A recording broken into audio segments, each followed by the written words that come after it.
Siento que mi nuera está ocultando algo extraño, así que fingí que esta noche tenía que quedarme de guardia.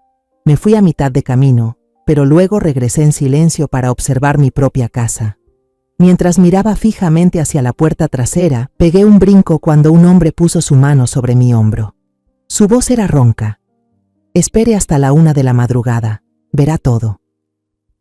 Dicho eso, se desvaneció en la niebla como si nunca hubiera estado ahí. Justo a la 1, la luz del patio trasero se encendió. Sentí que el corazón se me caía cuando vi a mi nuera arrastrando un costal pesadísimo hacia el auto. Y de repente, el costal se movió un poco. Pero antes de continuar, asegúrate de estar suscrito al canal y cuéntanos en los comentarios desde dónde estás viendo este video. Nos encantaría saber hasta dónde llegan nuestras historias de venganza. La oscuridad de Guadalajara devoraba las luces de la calle cuando estacioné mi viejo sedán a 2 cuadras de casa. Antes de salir, les había dicho a mi hijo Daniel y a mi nuera Isabel que el hospital me necesitaba para un turno nocturno de emergencia.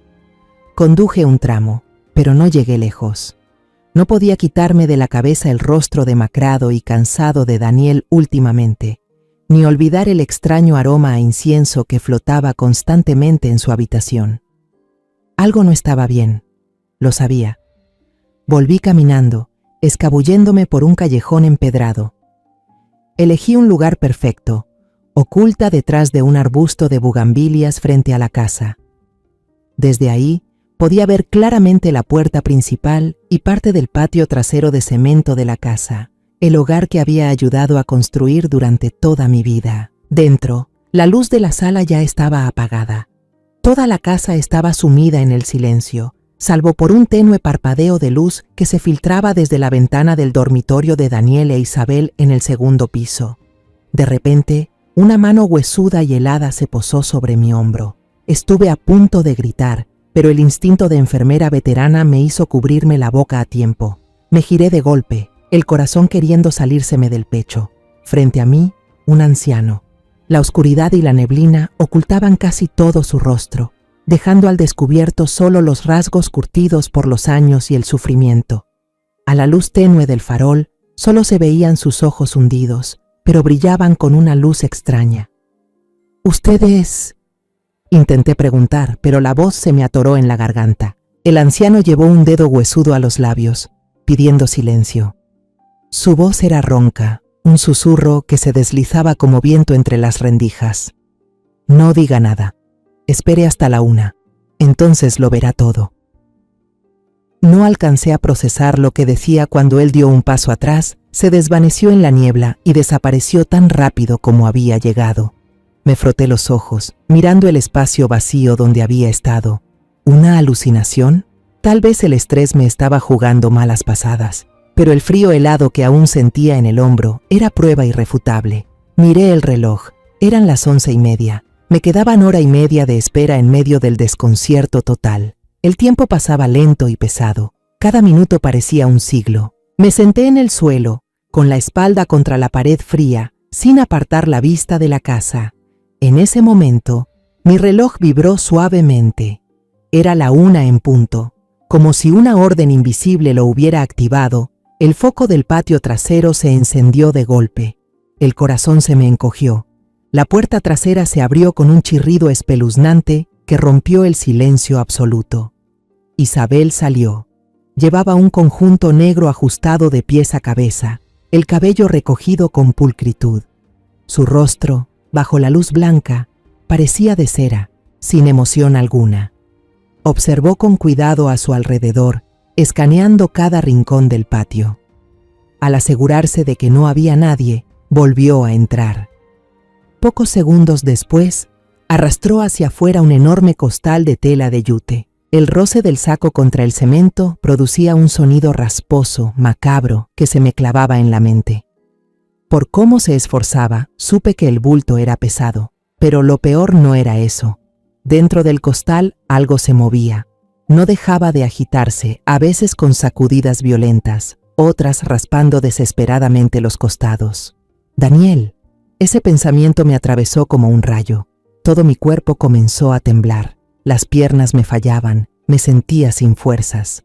con un esfuerzo sobrehumano, saqué el celular. La pantalla se iluminó con una foto de Daniel sonriendo el día de su boda, con esa sonrisa cálida y bondadosa suya. Temblando, marqué su número. El tono sonó una vez, 2 veces. Luego pasó directamente al buzón de voz. Isabel abrió el maletero de su auto, usó toda su fuerza para cargar el costal. Se escuchó un golpe sordo al caer dentro. No dudó ni un segundo. Cerró el maletero de golpe, subió al asiento del conductor y encendió el motor. Las luces traseras rojas, como 2 líneas de sangre, parpadearon y luego se alejaron lentamente por la puerta, desapareciendo entre la niebla de la noche. En cuanto el auto se desvaneció, crucé la calle como una loca. Tanteé bajo la maceta del cactus decorativo y saqué la llave de repuesto, con las manos temblando tanto que casi se me cae. Abrí la puerta, una ráfaga de aire helado y un fuerte olor a incienso espeso me golpearon de frente, casi sin dejarme respirar. La casa estaba completamente en silencio, un silencio más aterrador que cualquier sonido. ¡Daniel! ¡Daniel! ¿Dónde estás? Subí corriendo las escaleras, susurrando su nombre con urgencia, sin atreverme a alzar la voz por miedo al eco de mi propio tono. Empujé la puerta del dormitorio de ambos. El lado de Isabel estaba desordenado, pero del lado de Daniel la sábana seguía estirada, fría, como si nadie hubiera dormido allí esa noche.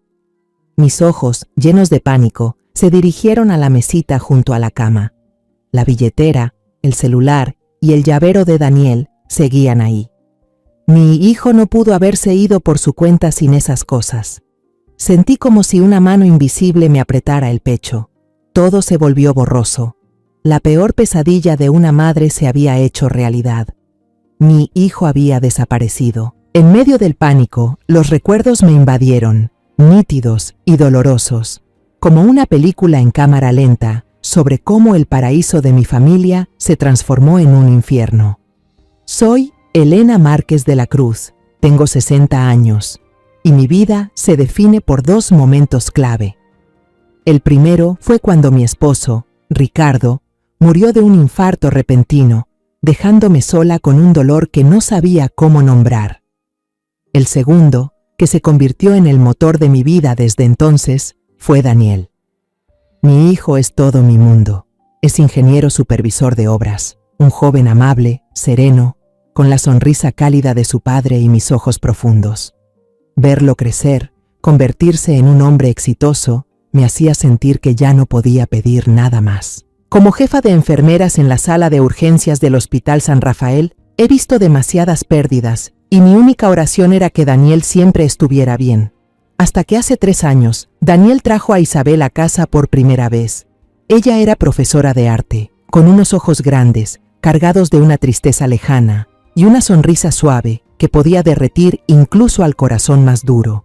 Me ganó desde el primer momento. En silencio, agradecí a Dios y a Ricardo desde el cielo por haberle dado a mi hijo una esposa que parecía tan perfecta. Aquellos días fueron los más felices de mi vida. Todavía recuerdo las cenas de los domingos, Daniel preparando la parrilla en el patio, el aroma de carne asada mezclado con el humo inundando todo el jardín. Isabel sentada en el columpio, con su cuaderno de bocetos en mano, levantando la mirada de vez en cuando para ver a su esposo con una expresión llena de ternura y orgullo. Las risas de ambos, sus charlas animadas, llenaban el vacío que Ricardo había dejado. Pensé que por fin, mi familia estaba otra vez completa, pero esa felicidad era frágil.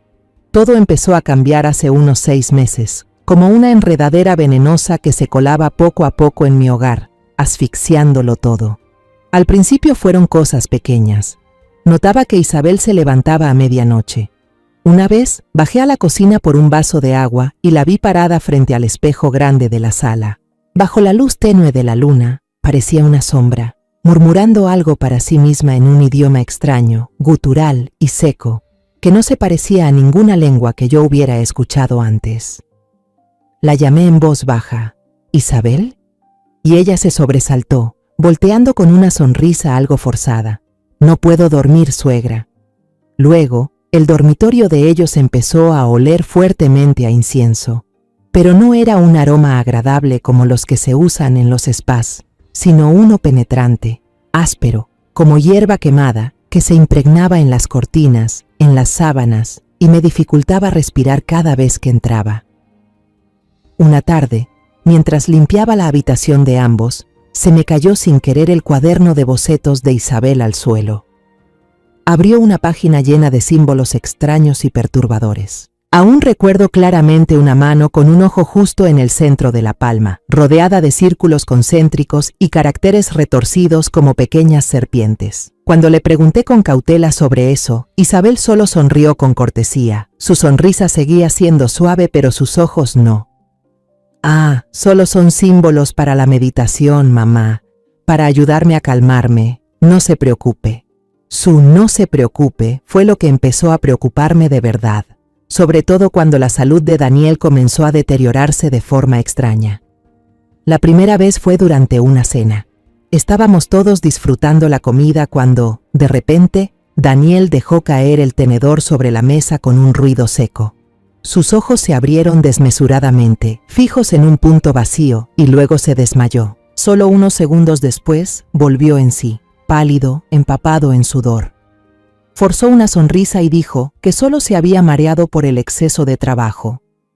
Luego empezó a quejarse de dolores de cabeza persistentes, de una fatiga constante, de sentirse agotado todo el tiempo. Mi hijo, que solía ser tan activo y lleno de vida, se fue apagando poco a poco. Le insistí en llevarlo al hospital para hacerse un chequeo, pero Isabel siempre lo desestimaba con dulzura. Solo está estresado, mamá. Ya le preparé un té de hierbas. No se preocupe. Su taza de té de hierbas, de color marrón oscuro, se convirtió en algo inseparable de Daniel cada noche. Y entonces llegó esa noche fatídica, la noche en que todas mis sospechas se confirmaron de forma cruel. Le llevé un vaso de jugo de naranja recién exprimido, su favorito. Isabel estaba en la cocina en ese momento. Cuando Daniel llevó el vaso a sus labios, mi olfato entrenado como enfermera me detuvo en seco. Entre el aroma del jugo fresco, percibí un olor químico muy tenue, dulzón, un olor que conocía demasiado bien, el característico de un sedante suave, del tipo que usábamos con los pacientes en urgencias. Sentí que el corazón se me detenía. Justo entonces, Isabel salió de la cocina con otra taza del familiar líquido marrón oscuro en las manos. Sonrió, una sonrisa que no llegó a sus ojos, y con dulzura le quitó el vaso de jugo a Daniel y dijo: «Es mejor que tomes mi té, Daniel. El jugo tiene ácido, no es bueno para tu dolor de cabeza». Su mirada hacia mí en ese momento ya no tenía nada de amable. Era fría, filosa y cargada de alerta. Por un instante fugaz, vi en sus ojos a otra persona, a una extraña poseyendo el cuerpo de mi nuera. No era solo cuidado, era control. Estaba ocultando algo. Ese fue el momento en que supe que no podía quedarme de brazos cruzados. No podía seguir creyendo en sus dulces mentiras ni en esas sospechosas tazas de té. Tenía que averiguar qué estaba haciendo con mi hijo. Y por eso esta noche mentí sobre un turno en el hospital. Por eso me escondí entre los bugambilias frías, solo para presenciar una escena más aterradora de lo que cualquier madre podría imaginar. Todas las señales, todas las piezas sueltas de los últimos 6 meses, encajaban ahora en un retrato espantoso, una verdad para la que no sabía si tenía el coraje de enfrentar. Tambaleándome, bajé a la cocina buscando alguna señal, cualquier señal. En la mesa, la bandeja con la cena de Daniel seguía intacta, fría y seca. No había cenado. Al lado, una taza vacía de té de hierbas. Me quedé mirando la taza, la capa de residuos marrón oscuro en el fondo. Eso era veneno. Esa era la herramienta del demonio. Eso fue lo que dejó a mi hijo indefenso, sin poder resistirse, convirtiéndolo en algo que se pudiera meter fácilmente en un saco. La rabia y el miedo se arremolinaron en mí, dándome una energía salvaje. Tenía que llamar a la policía. Salí corriendo al auto. Conduje como loca hasta la comisaría más cercana. La luz neón del lugar era dura, fría, me lastimaba los ojos. Le conté lo ocurrido a un oficial de guardia, un hombre de mediana edad con ojeras profundas y un bostezo largo y aburrido. «Mi hijo, Daniel, ha desaparecido». Mi voz temblaba, las palabras se me trababan. Mi nuera, Isabel, Lo metió en un costal y se lo llevó a algún lado. El costal se movía, yo lo vi. Puede estar en peligro. El policía me miró como si acabara de escaparme de un manicomio. Tecleó unas palabras en la computadora y dijo con desgano: «Señora Márquez, tranquilícese. No podemos abrir un expediente de persona desaparecida hasta que pasen 24 horas. Su hijo es un adulto. Capaz que discutió con su esposa y se fue a despejarse un rato. Seguro mañana en la mañana ya está de vuelta». «¡No!», casi grité, dando un golpe sobre la mesa. «¿No entiende? Él no se fue por su cuenta. Isabel lo obligó. Yo lo vi con mis propios ojos». Intenté explicar nuevamente lo urgente de la situación. Describí cada detalle espantoso. La ropa negra de Isabel, el sonido sordo cuando lanzó el costal al maletero.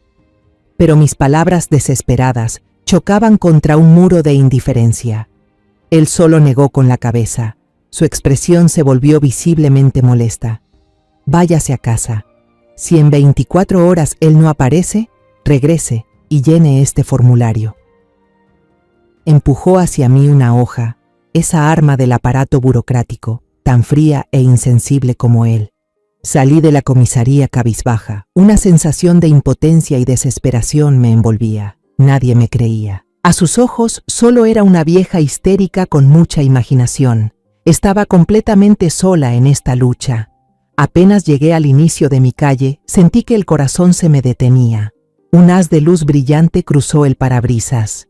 Los faros del auto de Isabel. Estaba regresando. Asustada pisé el freno, apagué el motor, apagué las luces y me deslicé hacia abajo en el asiento, sin respirar. El auto de Isabel pasó junto al mío, giró hacia el portón y se detuvo en el patio. A través de la rendija de la ventana, la vi bajarse del auto. No parecía ni apurada ni preocupada. Con calma cerró el coche con llave, entró a la casa y cerró la puerta como si volviera de una simple caminata nocturna. Yo me quedé ahí, inmóvil en la oscuridad, con el sudor frío corriéndome por la espalda. No podía volver a casa en ese momento. ¿Qué le iba a decir? ¿Cómo iba a enfrentarla, si en mi mente aún estaba la imagen de ella arrastrando a mi hijo dentro de un costal? La mentira del turno nocturno en el hospital, que al principio era solo una excusa, se convirtió en mi único salvavidas. Encendí el auto de nuevo y, temblando, manejé directo al Hospital San Rafael. La sala de descanso del personal era ahora mi único refugio. El aire olía fuertemente a desinfectante, ese aroma de vida y orden, pero no lograba calmarme. Preparé una taza de café, pero no pude tomarla. Mis manos temblaban tanto que derramé el café por toda la mesa. Esa noche no pude pegar un ojo. En mi mente, la imagen del costal moviéndose se repetía una y otra vez como una película de terror interminable. Los sonidos del costal rozando el suelo, los arañazos débiles que imaginaba, resonaban en mis oídos. Y por encima de todo, el rostro aterradoramente sereno de Isabel mientras cometía ese acto atroz. El rostro de un demonio. Al amanecer, después de una noche de tortura mental, manejé de regreso a casa. Ya estaba preparada. Iba a enfrentar a Isabel, iba a interrogarla, iba a obligarla a devolverme a mi hijo. Usé mi llave, abrí la puerta con cuidado. La casa estaba en silencio, pero al entrar a la sala, me paralicé. Daniel estaba sentado en la mesa del comedor. Ahí estaba, en carne y hueso, con una taza de café en la mano. Llevaba la misma ropa de ayer, se veía algo desaliñado, con la barba crecida, pero era él, mi hijo, y estaba respirando. Él levantó la vista y me miró con un poco de sorpresa en la cara. «¿Mamá? ¿Ya volviste del turno de noche?» «¡Daniel!». Corrí a abrazarlo. Las lágrimas me brotaron de inmediato. Lo apreté con fuerza, sintiendo su calor, su presencia. Olía fuertemente a alcohol y cigarro. Me dio unas palmadas suaves en la espalda con un tono algo apenado. Anoche salí a tomar con unos amigos viejos. La pasamos tan bien que perdí la noción del tiempo y se me acabó la batería del celular. Por eso no pude contestarte. Perdón por haberte hecho preocupar. Su explicación tenía un sentido aterrador. Cada detalle coincidía. Pero, ¿y el costal que se movía? Justo en ese momento, Isabel salió del cuarto. Llevaba un pijama de seda color crema, el cabello suelto cayendo sobre los hombros. Sonrió con dulzura y se acercó a tomarle el brazo a Daniel. Nos tuviste preocupadas a mamá y a mí. Solté un suspiro largo, como si acabara de despertar de una pesadilla espantosa. Tal vez me equivoqué. Tal vez la preocupación me estaba haciendo imaginar cosas. Pero cuando levanté la mirada y vi directo a los ojos de Isabel, toda esa sensación de alivio se desvaneció. En esa mirada aparentemente tierna, vi brillar un destello helado, una chispa de triunfo que se apagó enseguida. Las semanas siguientes, nuestra casa se convirtió en un escenario sofocante. El aire se volvió espeso por la falsedad y un miedo sin nombre.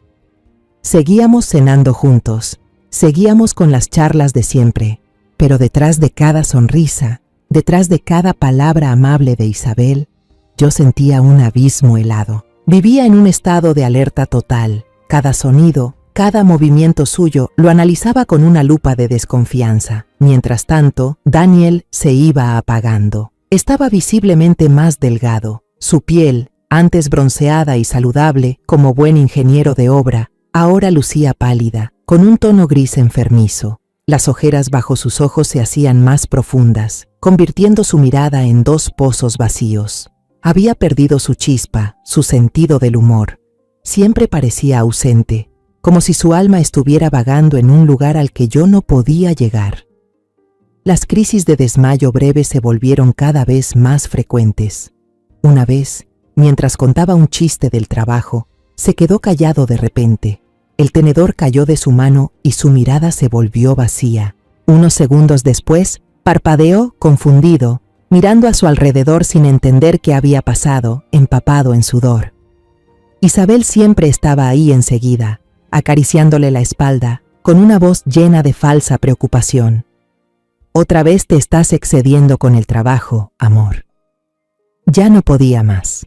Usé mi prestigio en el hospital para llevar a Daniel a ver al doctor Ramírez, un colega de medicina interna en quien confiaba. Le pedí que le hiciera todos los estudios posibles. Análisis de sangre completos, tomografía cerebral, electrocardiograma. Tenía la esperanza, recé porque la ciencia me diera una respuesta, una enfermedad concreta a la que pudiera enfrentar. Pero los resultados fueron un callejón sin salida. Todos los indicadores de Daniel estaban completamente normales. El doctor Ramírez me dio una palmada en el hombro, con una mirada incómoda, y concluyó: «Elena, revisé todo con mucho cuidado. Tal vez el muchacho solo esté muy estresado por el trabajo. Necesita descansar y relajarse». La ciencia, con toda su tecnología moderna, se rendía. Regresé a casa con más miedo y frustración que antes. Sabía que no era estrés. Era algo más oscuro, algo que le estaba devorando la vida a mi hijo frente a mis ojos. Isabel actuaba cada vez más extraño, como si ya no le importara disimular. Cada noche se quedaba despierta hasta tarde en la sala. Decía que necesitaba tranquilidad para preparar sus clases, pero yo sabía que era mentira. Una noche, casi a la medianoche, me despertó un murmullo constante, hipnótico. No venía de su habitación, sino de la sala de estar de abajo. El susurro sonaba como un canto de una secta extraña, repitiendo una melodía monótona y perturbadora. Movida por la curiosidad y el miedo, salí de mi cuarto en silencio, caminando lo más despacio posible sobre el piso de madera. Entrecerré la puerta y miré hacia la sala. Bajo la luz tenue de la luna que se filtraba por la ventana, vi una escena escalofriante. Isabel había extendido una gran tela negra en el suelo. Sentado justo en el centro, inmóvil, con los ojos cerrados y la espalda recta como una estatua, estaba Daniel. A su alrededor, 7 velas blancas encendidas, colocadas sobre unos pequeños objetos de plata que parecían platitos. Isabel estaba arrodillada frente a él, con las manos juntas y murmurando palabras que no podía entender. De vez en cuando, movía uno de esos objetos, haciendo un sonido seco y metálico que helaba la sangre. El corazón me latía tan fuerte que creí que se me saldría del pecho. Cerré la puerta de golpe, me apoyé contra la pared, sin poder respirar. ¿Qué era eso? ¿Un ritual? ¿Un exorcismo? ¿O algo aún peor? La noche siguiente ya estaba preparada. Les dije que me dolía la cabeza por el clima y que me iría a dormir temprano. Me acosté, pero no dormí. Apreté el celular en mi mano, el corazón como tambor. Cuando escuché de nuevo los susurros, actué. Activé la cámara. Entreabrí la puerta lo justo para que pasara el lente. Lo que vi en la pantalla era aún más horrible que la noche anterior. Daniel seguía como un muñeco sin alma. Isabel, después de rezar, sacó un objeto afilado que brillaba bajo la luz de las velas. Lo miró con una devoción espeluznante y, sin dudar, se cortó la yema del dedo. Una gota de sangre espesa y oscura cayó. Lentamente, acercó el dedo sangrante a la frente de Daniel y dejó caer la gota entre sus cejas. Esa sangre, sobre su piel pálida, era una marca espantosa. Escuché más claro esta vez. Señor, acepta mi ofrenda, toma esta vida y dame la inmortalidad. Esa frase me destrozó. Quería gritar, quería correr y arrancar a mi hijo de ahí. Pero el miedo me paralizó. ¿Y si hacía algo y ella le hacía daño? ¿Qué le había dado para dejarlo así? Un solo movimiento podía ponerlo en riesgo. Solo pude quedarme ahí, temblando, grabando. Tenía que registrar esa locura. Sentí la impotencia devorarme, convertida en una espectadora cobarde del sufrimiento de mi hijo. Ese video era la única prueba, y también la carga más pesada. Cuando el reloj marcó casi la 1, Isabel sopló cada vela. La oscuridad cubrió todo. Luego, con una calma escalofriante, limpió todo. Usó un paño blanco para borrar la sangre de la frente de Daniel. Dobló la tela negra.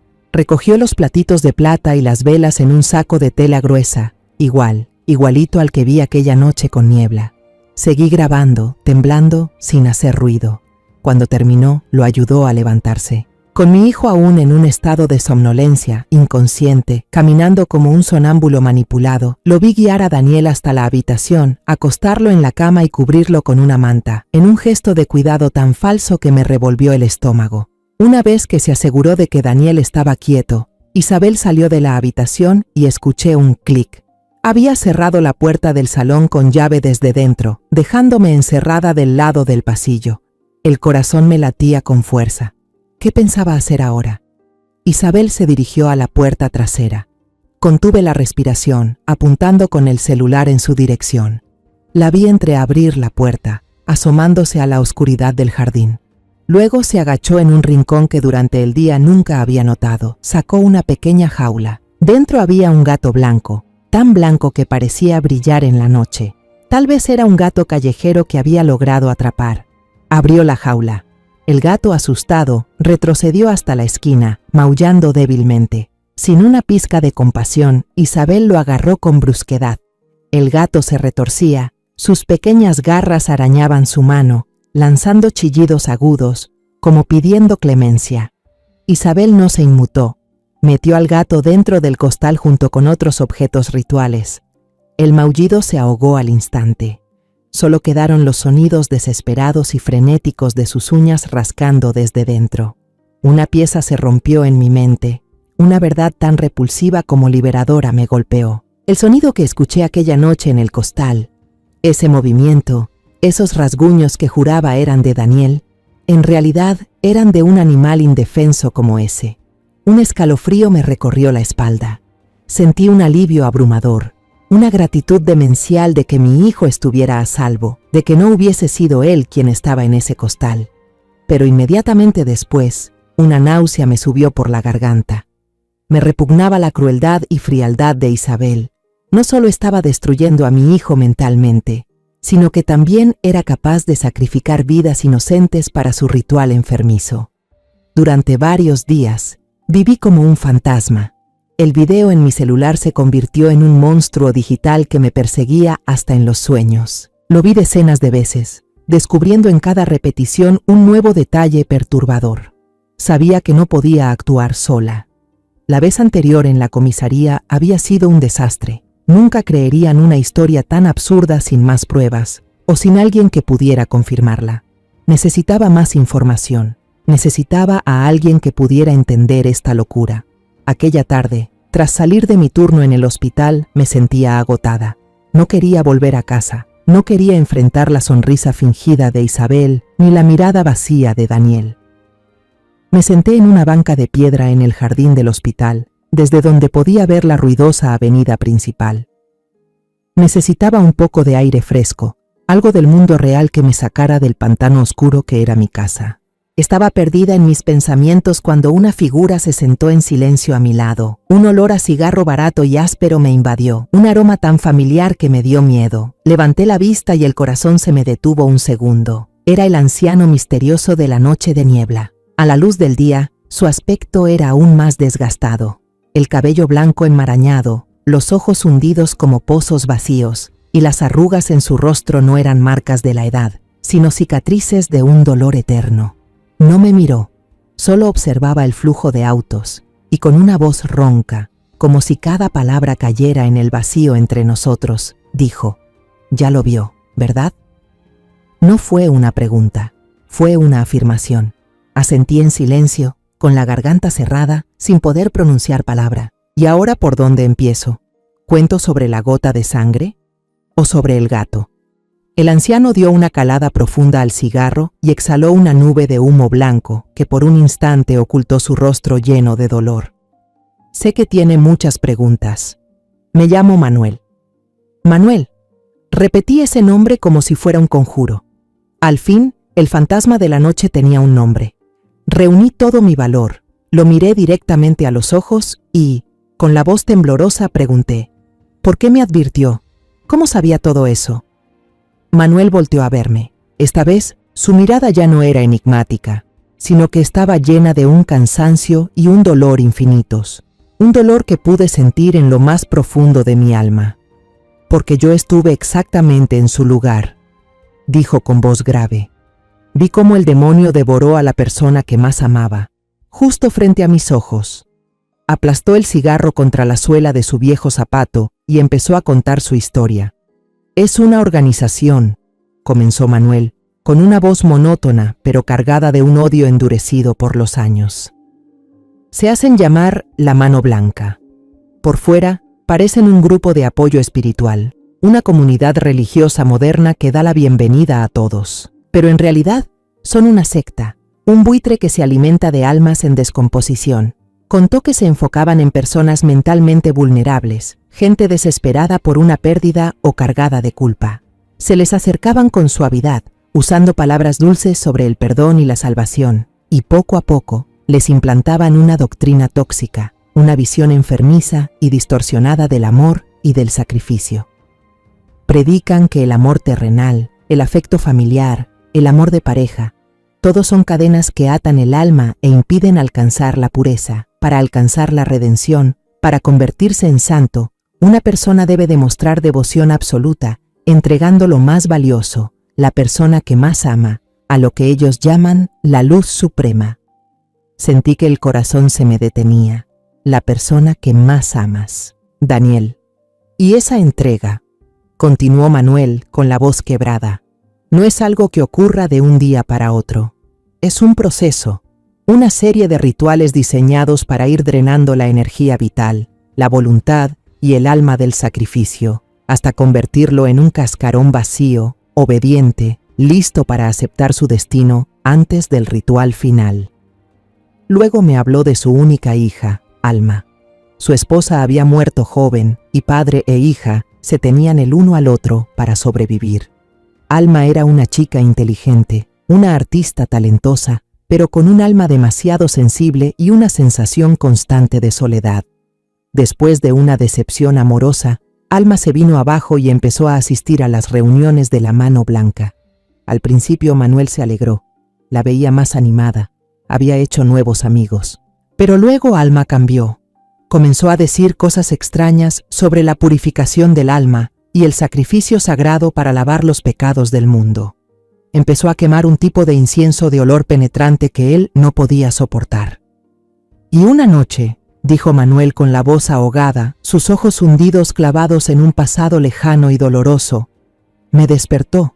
Me dijo que debía sentarme en una silla en medio de la sala, que ese era el ritual para soltar los lazos terrenales para el Señor.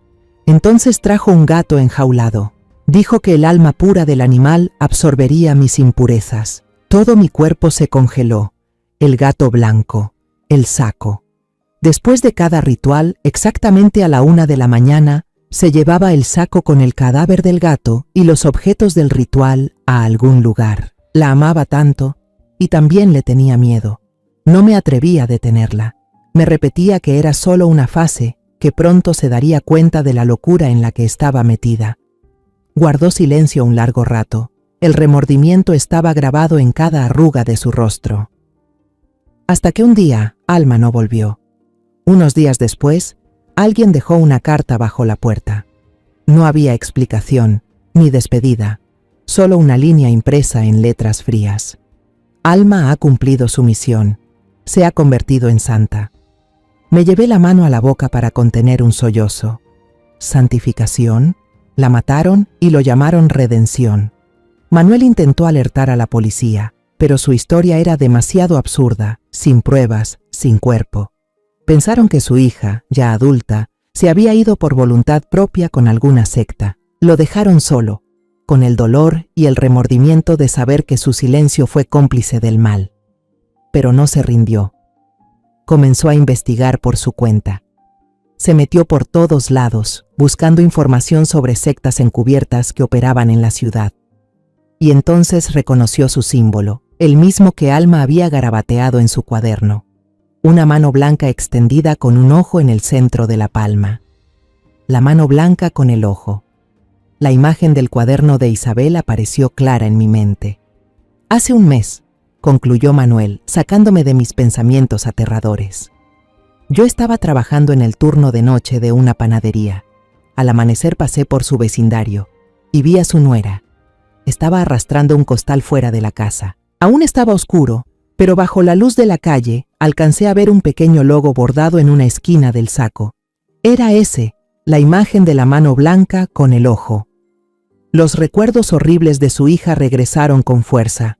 Supo de inmediato lo que estaba ocurriendo. Otra familia estaba cayendo en la misma trampa de la que él no pudo escapar. Por eso volvió aquella noche de niebla, para advertirme.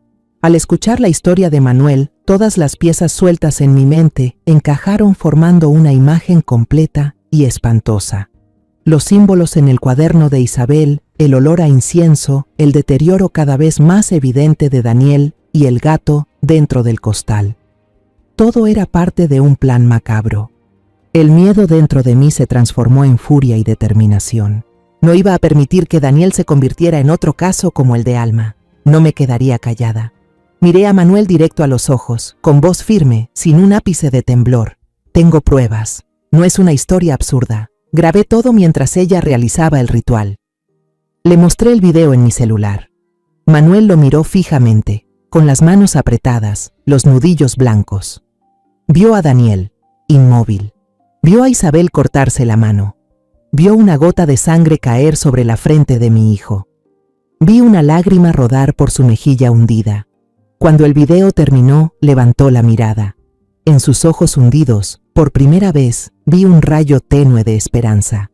Habló con urgencia. Tenemos que ir con la policía, pero no con los policías comunes. Conozco a alguien. Ella nos va a creer. ¿Quién?, pregunté de inmediato. Manuel me miró a los ojos. Tu mejor amiga, Beatriz.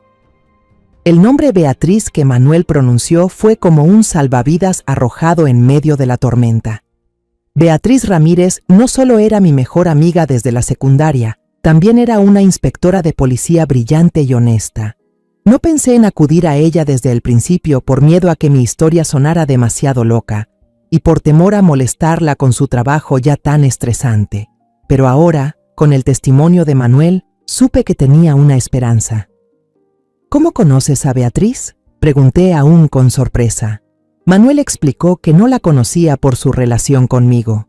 Años atrás, mientras él buscaba desesperadamente a su hija, Beatriz investigó un caso de desaparición relacionado con sectas. Aunque ese caso también se cerró por falta de pruebas, ella fue de las pocas personas que realmente escucharon y creyeron en las familias afectadas.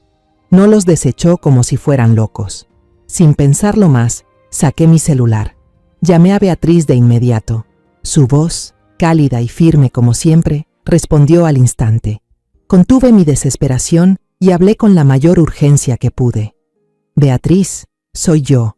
Es algo muy grave. Se trata de la vida de Daniel. Necesito verte ya. Beatriz guardó silencio unos segundos. Me conocía demasiado bien. Percibía la gravedad en mi voz. Está bien, Elena. En media hora, en la cafetería La Paloma, en las afueras. Ese lugar es discreto. En la pequeña cafetería escondida en un callejón, Manuel y yo nos sentamos frente a Beatriz. Le conté toda la historia, desde las primeras señales, la noche entre la niebla, hasta el ritual de sangre que logré grabar. Le mostré el video. Manuel, en silencio a mi lado, relató la tragedia de Alma y colocó sobre la mesa la foto de una joven con unos ojos tristes, idénticos a los de su padre. Beatriz miró el video. Su rostro se fue endureciendo. No nos interrumpió, solo escuchaba con atención. Sus ojos agudos de investigadora no dejaban escapar un solo detalle. De vez en cuando, anotaba unas líneas en una pequeña libreta. El aire en la cafetería parecía espesarse. Cuando terminamos, Beatriz exhaló largo. No tenía dudas. Nos miró con empatía y decisión. Elena, Manuel, gracias. Esto es mucho más grave de lo que pensaba. Nos explicó que actualmente formaba parte de una unidad especial dedicada a investigar crímenes organizados y sectas encubiertas. La Mano Blanca, dijo, es un nombre que hemos escuchado en rumores, en desapariciones sin explicación, pero nunca hemos tenido pruebas suficientes para actuar. Ese video tuyo, Elena, es el eslabón que nos faltaba. De inmediato sacó su celular, hizo una llamada. Su tono se volvió totalmente profesional, breve y firme. Tengo el eslabón vivo, preparen la reunión. Se volvió hacia mí y me pidió que copiara el video en una memoria USB segura que ella me entregó. Luego puso su mano sobre la mía, me miró fijamente y con voz seria dijo, Elena, desde este momento tienes que actuar como si nada hubiera pasado al volver a casa. Mantente absolutamente tranquila. La seguridad de Daniel ahora depende completamente de tu capacidad para fingir. Los días siguientes fueron los más tensos de mi vida. Cuidaba de Daniel mientras fingía estar alegre frente al demonio con cara de ángel. Luego, Beatriz me llamó y me citó en un lugar secreto. Una oficina sin rótulo en un edificio viejo. Dentro, una unidad especial trabajaba a toda marcha. Con base en mi testimonio, el video y la información de Manuel, comenzaron a revisar archivos antiguos, casos que llevaban años acumulando polvo. Un joven investigador, llamado Marco, me trajo un expediente amarillento. Señora Márquez, ¿conoce usted el nombre Lucía Ortega? Me quedé paralizada. La garganta se me secó. Ese era el nombre de la compañera de cuarto de universidad que Isabel me había mencionado. La amiga que, según ella, había muerto trágicamente por una fuga de gas. Recuerdo que Isabel lloró desconsoladamente al contarme aquello, diciendo que se arrepentiría toda la vida por no haber estado con ella esa noche. El expediente indicaba que Lucía murió en un dormitorio cerrado por dentro. No había señales de pelea ni de entrada forzada. La conclusión inicial de la policía fue un accidente por fuga de gas. Sin embargo, el informe forense mencionaba un detalle extraño que en su momento se pasó por alto. Marco señaló una línea subrayada. En el aire había un fuerte olor a incienso. Y en la pared detrás de la cama de Lucía había un dibujo tenue hecho con tiza blanca. Una mano con un ojo en el centro. En ese momento, la policía pensó que era solo una decoración rara de estudiantes. Isabel, como compañera de cuarto y última persona en ver a Lucía, fue interrogada, pero interpretó su papel a la perfección. Mostró dolor. Su declaración fue coherente y no tenía un motivo aparente. El caso fue cerrado. Beatriz puso una mano sobre mi hombro. Ahora todo está claro. Isabel no es una víctima, sino una miembro clave, una depredadora de esta secta desde hace mucho tiempo.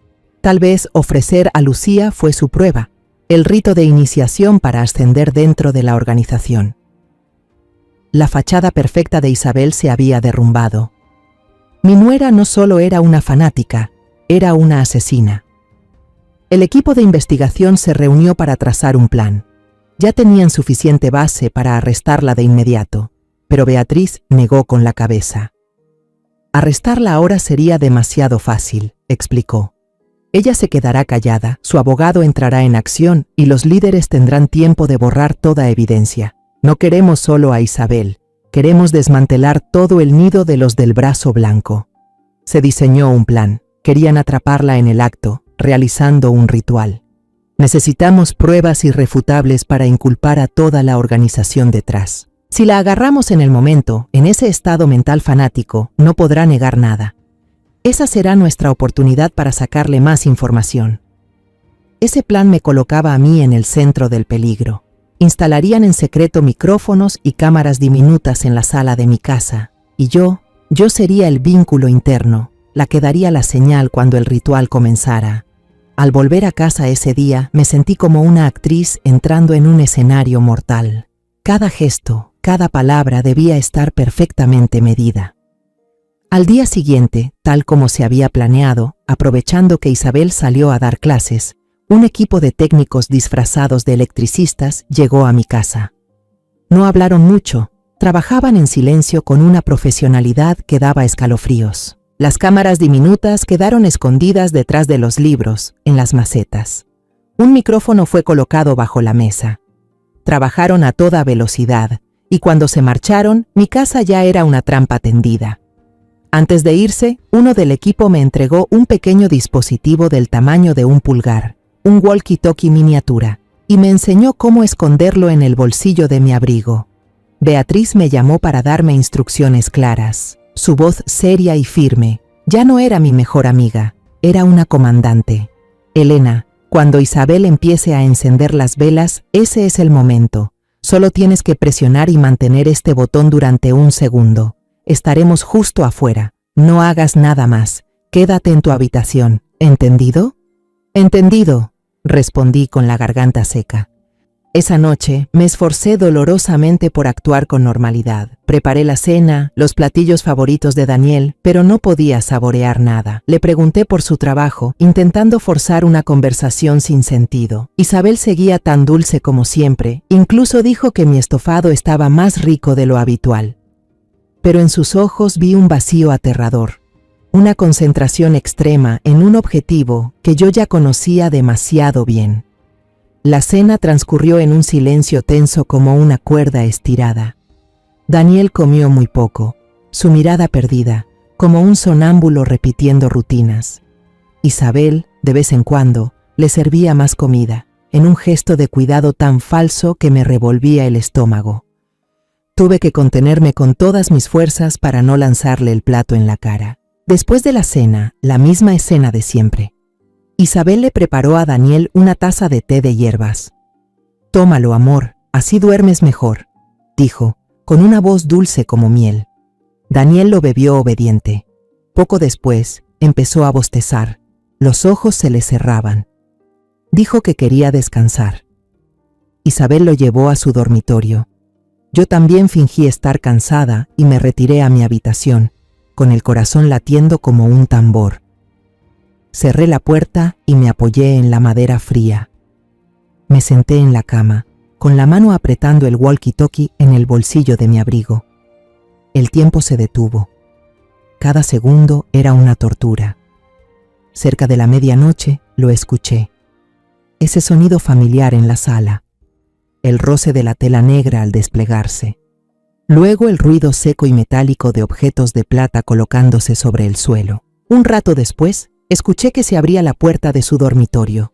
Isabel ayudó a Daniel, que ya estaba completamente inconsciente, a salir hacia la sala y lo sentó justo en el centro del trapo. Luego oí el sonido de un fósforo al encenderse. ¡Fssh! Una luz temblorosa se filtró por la rendija de la puerta. El chasquido de una vela encendida marcó el inicio del ritual demoníaco. Esa era la señal.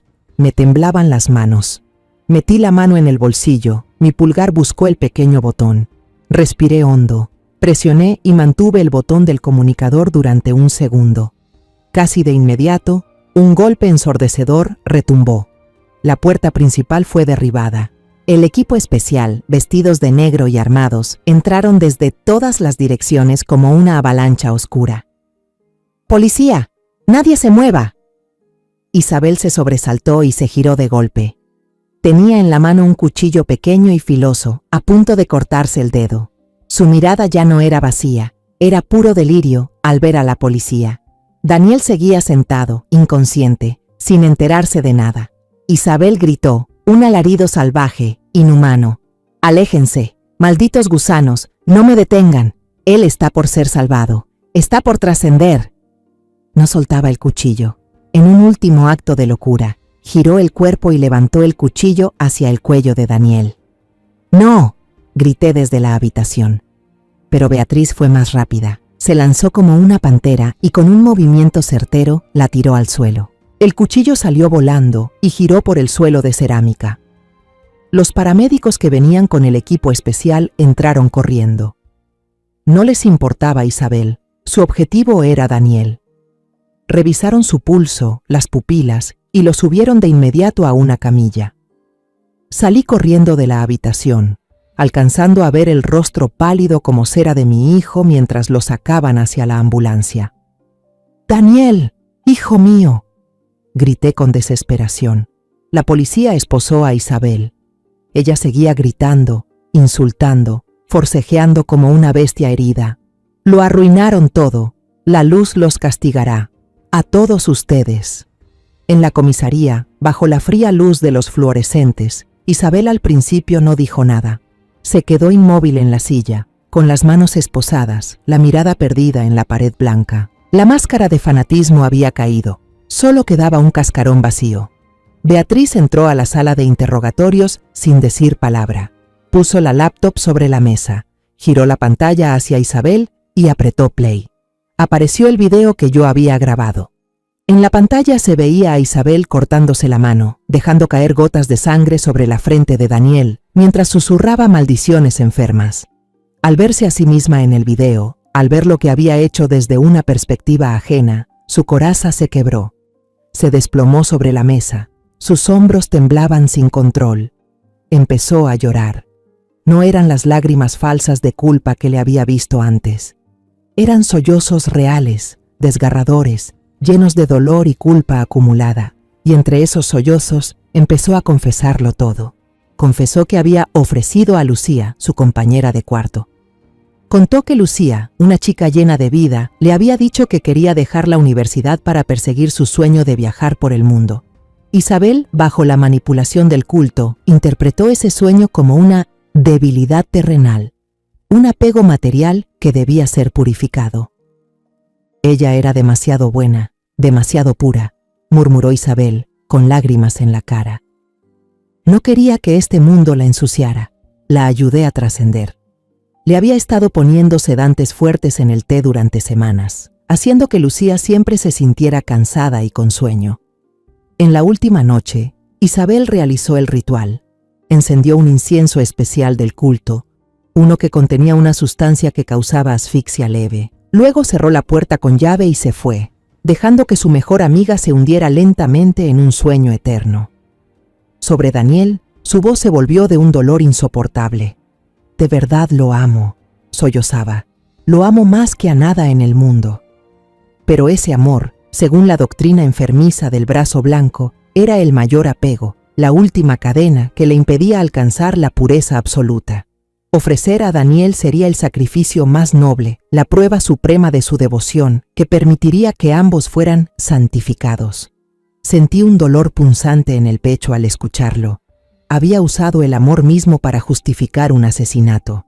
Beatriz indagó más en el pasado de Isabel, tratando de encontrar el origen de su locura. Fue entonces cuando Isabel reveló un oscuro secreto que la carcomía desde la infancia, una herida que jamás había sanado. Contó que a los 8 años, jugando con fósforos en el almacén, provocó accidentalmente un incendio que consumió la casa familiar.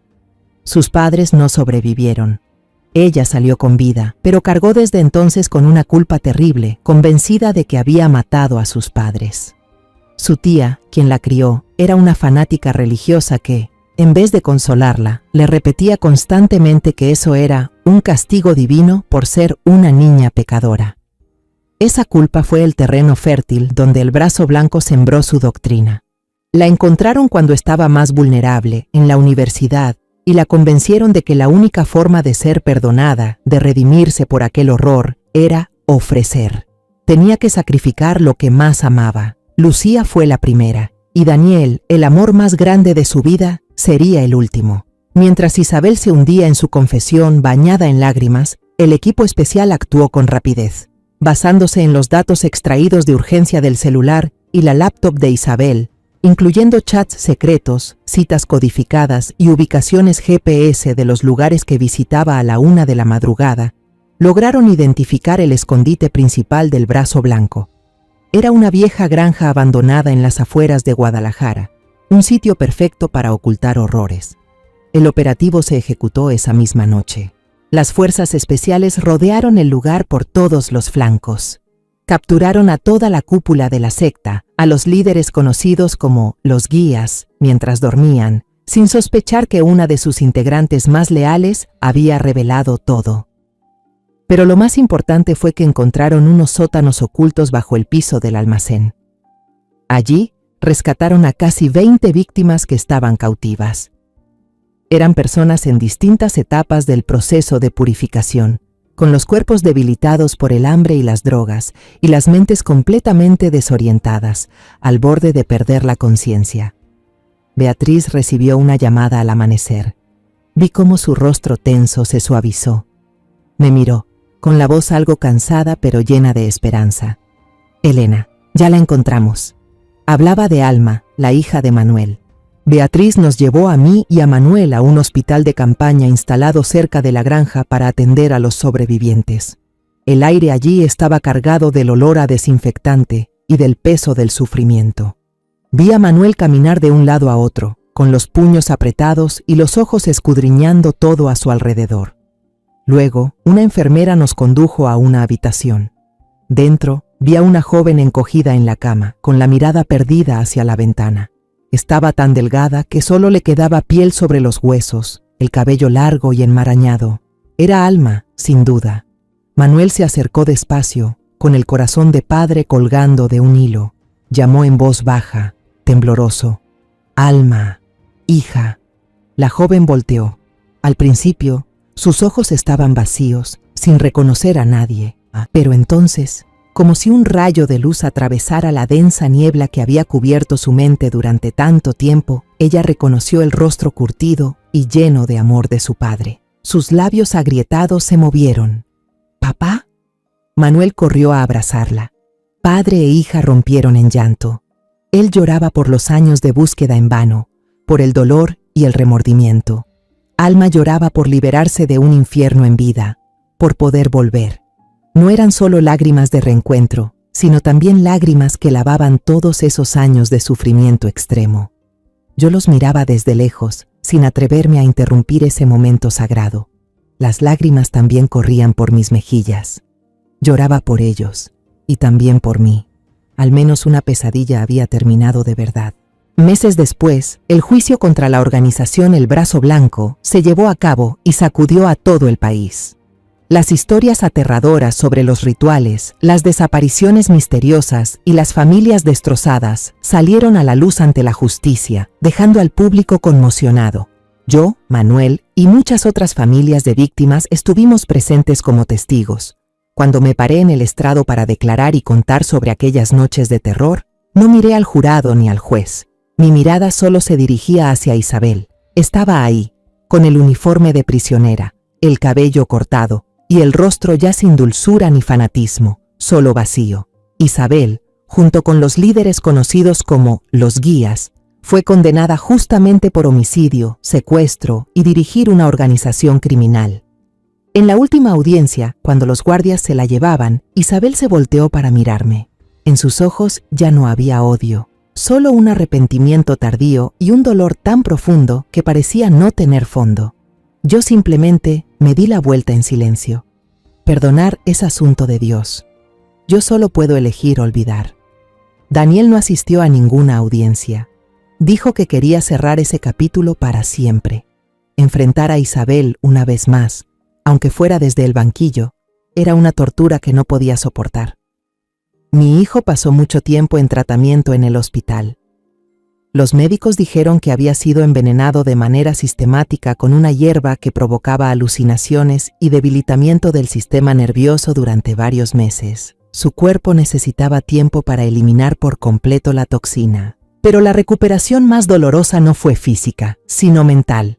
Tuvo que asistir a sesiones de terapia para enfrentar el shock de haber sido traicionado por la mujer que amaba y en quien confiaba ciegamente.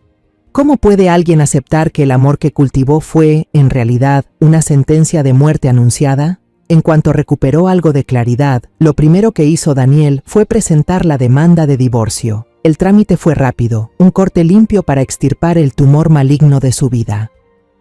Aún así, las pesadillas seguían. A veces, a medianoche, todavía lo oigo gritar en sueños. Corro a su cuarto y me siento a su lado hasta que logra calmarse. Las heridas del cuerpo pueden sanar, pero las cicatrices del alma permanecerán por siempre. Sabíamos que no podíamos seguir viviendo en esa casa. Cada rincón, cada objeto, estaba impregnado de recuerdos dolorosos. Vendimos la casa vieja, dejando atrás todos los fantasmas del pasado. Nos mudamos a un pueblo tranquilo junto al lago Chapala. El aire fresco, el agua cristalina del lago y los vecinos amables poco a poco fueron aliviándonos. Decidí jubilarme temprano del hospital. Ya había tenido suficiente de convivir con la muerte.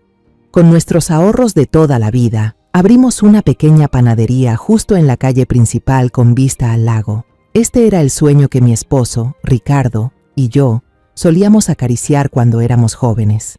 El olor a mantequilla, azúcar y harina horneándose cada mañana nos reconfortaba el alma, un aroma a vida, a dulzura, que contrastaba totalmente con el incienso fúnebre que había perseguido a mi familia. Daniel fue reencontrándose a sí mismo entre las bandejas de pan.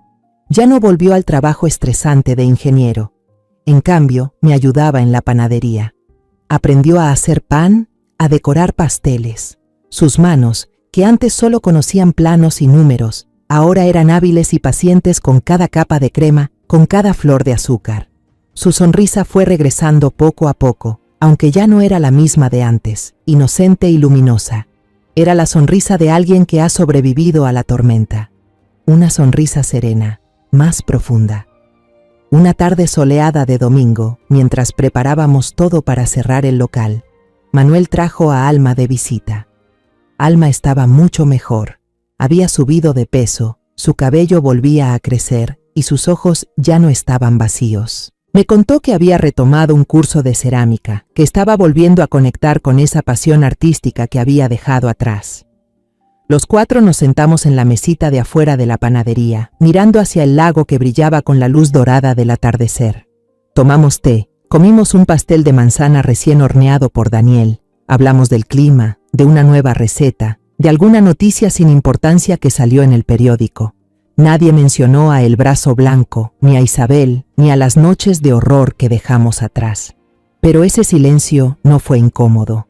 Era un entendimiento silencioso entre quienes han caminado juntos hasta el fondo del dolor. No hacía falta decir nada, porque todos sabíamos. El pasado seguía allí, como cicatrices bajo la ropa, que a veces duelen cuando cambia el clima, pero ya no define nuestro futuro. Vi a Daniel riéndose con Alma por alguna anécdota pequeña. Su risa ahora era liviana, y la forma en que miraba a Alma tenía una ternura empática. Supe entonces que nuestro nuevo amanecer, uno de verdad, por fin había comenzado. Yo solía pensar que vengarse era usar tus propias manos para castigar al malvado, una justicia merecida para acabar con el sufrimiento. Pero ahora entiendo que la verdadera venganza, a veces, es el camino duro de buscar justicia en la oscuridad, cuando una madre frágil se atreve a enfrentarse a toda una organización enferma para salvar a su hijo. En esta historia de venganza que te conté durante la última hora, no maté a nadie, no cobré sangre con sangre, pero obligué a que la verdad saliera a la luz, a que los culpables enfrentaran las consecuencias. Y aprendí que la fe ciega puede matar, pero el amor con los ojos abiertos puede salvar una vida. Si alguien allá afuera está viviendo cosas que el corazón sabe que están mal, por favor, no se quede en silencio. Hable, actúe, porque a veces una historia de venganza comienza justo en el instante en que nos atrevemos a mirar de frente a la verdad y no apartamos la mirada. Los nombres y lugares de esta historia han sido modificados para proteger la identidad de los involucrados. No la contamos para juzgar, sino con la esperanza de que alguien escuche y se detenga a reflexionar. ¿Cuántas madres están aguantando en silencio dentro de su propio hogar? De verdad me lo pregunto. Si tú estuvieras en mi lugar, ¿qué harías? ¿Te quedarías callado para evitar conflictos o enfrentarías todo por recuperar tu propia voz? Quiero saber tu opinión sobre esta historia de historias que duelen, o cualquier sugerencia que tengas para ayudarnos a mejorar nuestro contenido. Que Dios siempre te bendiga, y yo creo firmemente que el valor nos lleva a días mejores. En este momento, en la pantalla final dejaré 2 de las historias más queridas del canal. Estoy segura de que te sorprenderán. Gracias por haberte quedado conmigo hasta este instante.